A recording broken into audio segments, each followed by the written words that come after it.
So trauma comes from a Greek word for wound. So trauma is a constriction. It's a narrowing. It's a diminishment of your emotional functioning, your psychological functioning.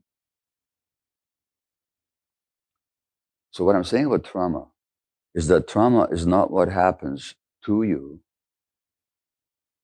Trauma is what happens inside you as a result of what happens to you.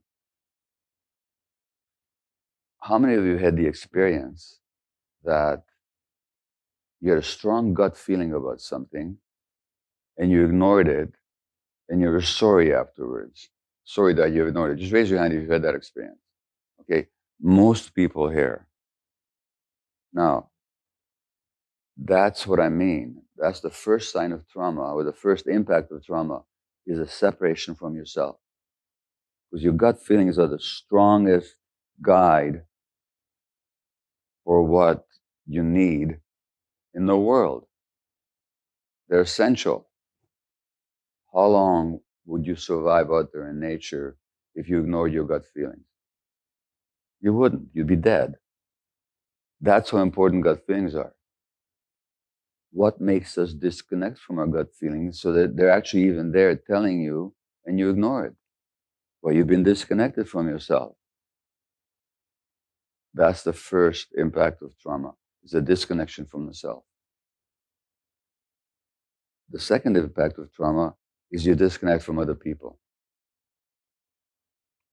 No, you just don't trust others.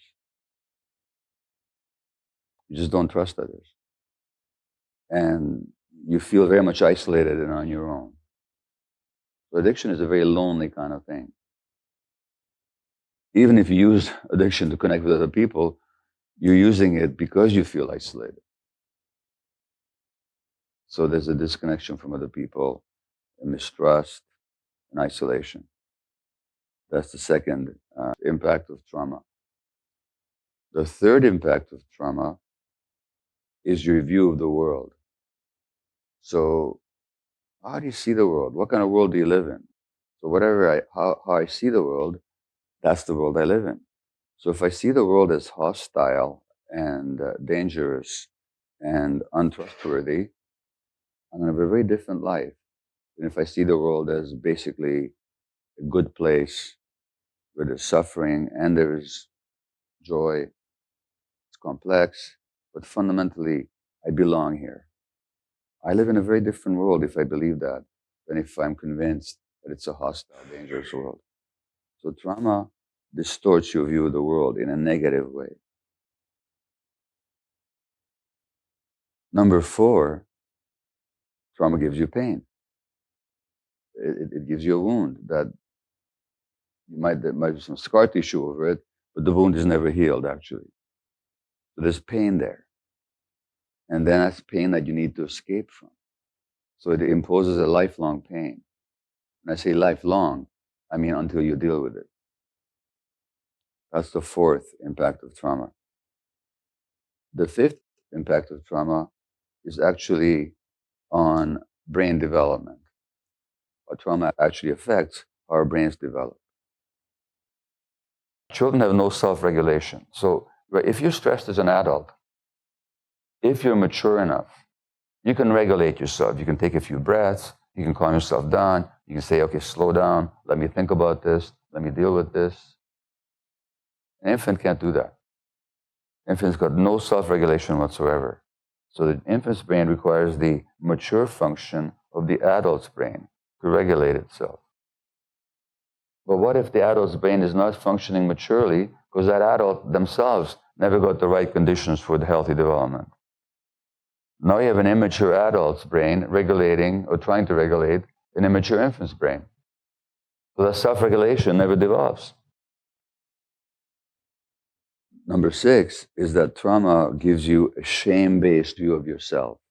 So you become actually ashamed of who you are. Not just of what you do, but of who and what you are as a person. So trauma gives you a shame-derived sense of yourself. That's number 6.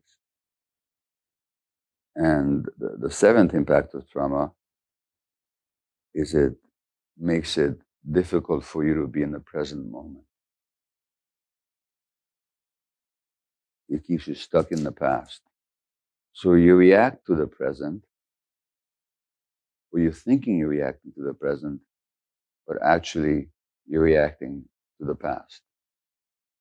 And that's an important one because it affects everybody.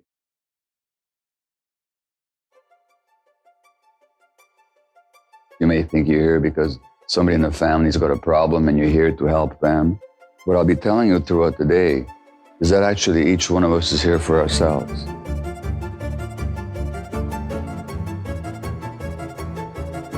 There's tremendous healing possible. Is anybody ever really whole? Yes, they can be.